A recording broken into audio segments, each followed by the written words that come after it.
I come from a background having done a bunch of acquisitions. I think about, I could rattle off a couple of use cases where it would have been, had there been more due diligence or had there been this contingency taken into account, it costs a lot of millions of dollars. Now, can Brightwave ingest the information that's provided and then foresee potential risks in a deal? Or should you combine these businesses, here are the potential risks that need to be at least managed or mitigated? Or is it all sort of backward looking? Absolutely. What you've just described. Here's a set of facts about these entities and spread over dozens, hundreds. We support thousands and thousands of documents in these data rooms and these projects. Tick and tie across the acquirer and the to be acquired, their exposure with respect to the growth model. Maybe this entity really relies on this European regulatory regime for their product to be competitive, and this entity has an America First manufacturing posture. That, if you think about like all of the relationships between all of the facts in those two entities, for a human to cross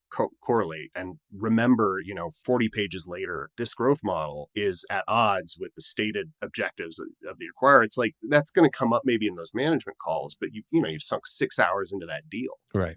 It's like, goodness, okay, there's nothing to do. Not only is it spotting those relationships and then presenting it to a human, it's, and getting to some of that finished work product if you're trying to like get to a memo on this opportunity. But it's also just like, what should we talk about? Going back to this elk hunting example, I asked it to recommend 35, 40 boil and bag meals that I can freeze and reheat in a camper. And I just kind of shop through that menu. It's not going to know my tastes. There's Right. things that it doesn't have that information. Much like the inventory of risks that you might be presented with in a deal. It's like, here are 15 potential speed bumps for us. You're going to know which 3 are material. And so it's Right. that ability to spot those factors, and then the system, it lets you, we think of it kind of like a magnifying glass for text. You can zero in on one of them and say, well, tell me more about that. And now I get an analysis of this particular factor, and you can kind of keep pulling those threads. Happy to talk about at a sort of layman's level how that's possible. I also don't need to spend the whole time talking about what we built. Like, it's incredible, but only to the extent that it's of interest to you and your listeners.